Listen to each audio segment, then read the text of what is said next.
दोस्तों, माजिद मकसूद है। आज मैं एक ऐसा आर्टिकल यहाँ पढ़ने लगा हूँ जो आज ही छपा है और हमारी बहुत ही बड़ी मशहूर अखबार है जंग में छपा है। और एक ऐसे जो राइटर है उसने लिखा है कि मुझे ऐसा लगता है कि वाकई हमारे मुल्क के हालात कुछ ज्यादा ही क्रिटिकल है। मैं उसको पढ़ता हूँ लेकिन मैं उससे most of the time agree नहीं करता, लेकिन आज जो उसने आर्टिकल लिखा है उससे मैं काफी हद तक उससे मैं एग्री करता हूँ। ये आर्टिकल लिखा है अंसार अब्बासी साहब ने। आप सोचिए, हम जैसे लोग अंसार अब्बासी को पसंद करने लगे हैं। अंसार अब्बासी साहब का एक आर्टिकल है जो मैं पढ़ने लगा हूँ और उसका उन्वान है ये कैसा इलेक्शन कैसी जमहूरियत है। अब आप इसको पढ़ेंगे तो आपको समझ में आएगा कि हमारे मुल्क के क्या हालात हैं। इसने लिखा है कि ऐसी इलेक्शंस के मजा की क्या जरूरत है, इस तमाशे से जमहूरियत का क्या ताल्लुक। मुझे तो दुख इस बात का है, आइन और जमहूरियत के नाम पर कौम की कोई 50 अरब रुपए इंतखाबात के नाम पर जाया किए जा रहे हैं, जबकि सभी जानते हैं ये सब कुछ न जमहूरियत से है, कि ये सब कुछ जिस तरह हो रहा है जिसका ताल्लुक न जमहूरियत से है न ही आइन व कानून से है। वाह जी वाह।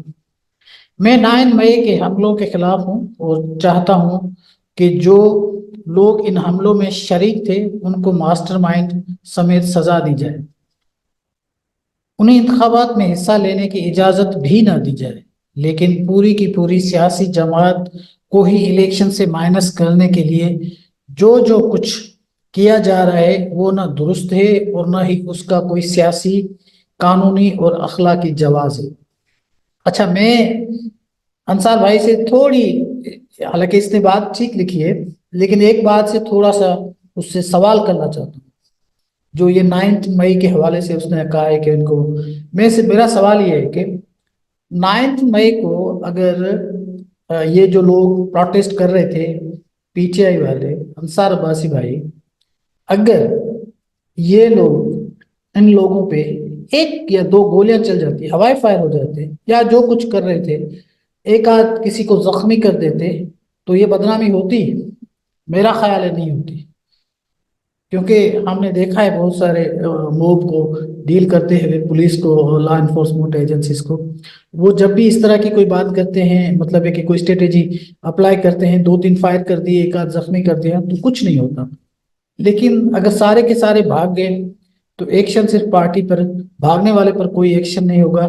तो ये भी ज्यादती वाली बात है जो आपने नहीं लिखी। बहरहाल ये यहाँ तक उसने लिखा है, ये भी उसकी बड़ी मेहरबानी।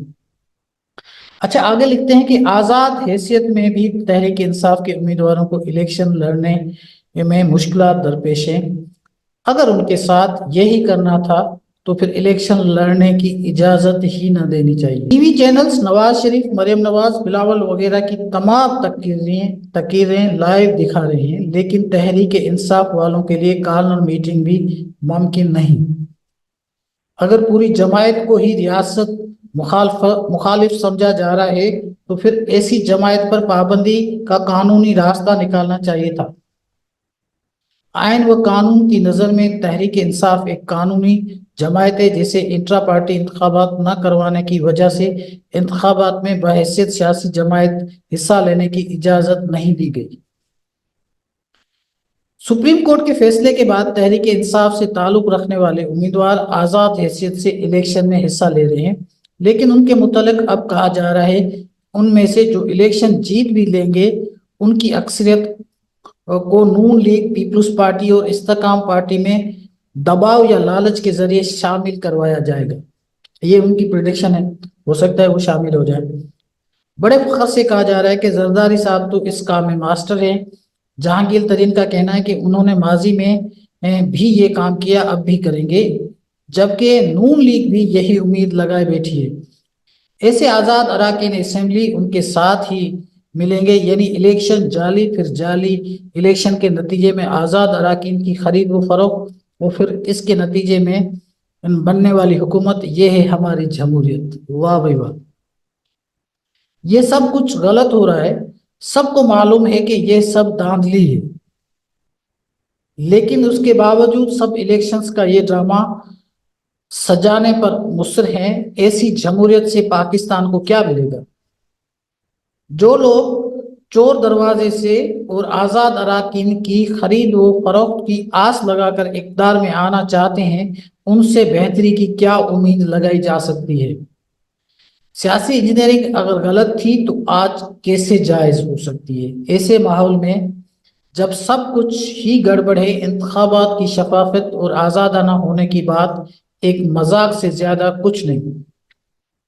آئین بروقت انتخابات پر زور دیتا ہے، لیکن اس کے ساتھ ساتھ وہ صاف اور شفاف انتخابات کی بھی بات کرتا ہے۔ اگر انتخابات وقت پر نہ ہوں تو کہا جاتا ہے کہ آئین شکنی ہوگی، لیکن اگر الیکشنز کے نام پر ڈرامہ ہو تو اسے آئین شکنی کیوں نہیں کہا جاتا؟ خانہ پوری یا رسم ادا کرنے کی بات ہے تو پھر ایسے الیکشن ضرور کروا لیں، ورنہ حقیقت میں جو ہو رہا ہے وہ آئین اور جمہوریت کے نام پر دھوکے کے سوا کچھ نہیں۔ دیکھیں، اس نے تقریباً سارا کچھ کہہ دیا ہے، اس میں کوئی شک نہیں ہے۔ یہی کچھ ہم دیکھ رہے ہیں کہ الیکشنز ہو بھی رہے ہیں اور الیکشنز میں ایک پارٹی کو بالکل کارنر کیا جاتا ہے۔ مجھے ہر بات کرتے ہوئے یہ ڈسکلیمر دینا پڑتا ہے، وہ انصار بھائی نے نہیں دیا، میں دے دیتا ہوں کہ میں پی ٹی آئی کا سپورٹر نہیں ہوں۔ I'm Democrat but I'm not supporting PTI۔ لیکن یہ جو کچھ ہو رہا ہے اس کے نتائج کوئی اچھے نہیں نکلتے، کیونکہ ہم ایک پارٹی کو بالکل دیوار سے لگا کر، اور جو کہ بہت ہی پاپولر پارٹی ہے، اور اس کو اگر ہم اتنا دیوار سے لگائیں گے تو کل اگر کوئی بھی حکومت پلیس کرتی ہے، کوئی بھی حکومت بناتی ہے کوئی پارٹی، اس کے لیے چیلنجز، اس کے لیے جو کرائسس، جو ایک پولیٹیکل کرائسس جو نکلے گا، اس کو کون سی حکومت اس کو سنبھال سکے گی؟ ہمارے پاس ابھی بھی، میں کسی دوست سے بات کر رہا تھا، کسی سے میں نے ابھی پوڈ کاسٹ کیا ہے ہمارے ایک دوست کے ساتھ، تو اس نے بتایا کہ یہ تو بڑے شدید چیلنج ہے ملک کو، بہت بڑے بڑے چیلنجز ہیں ملک کو، اور ایسے چیلنجز کے لیے ایک اتنی کمزور اگر حکومت آئے گی تو وہ کیا کرے گی؟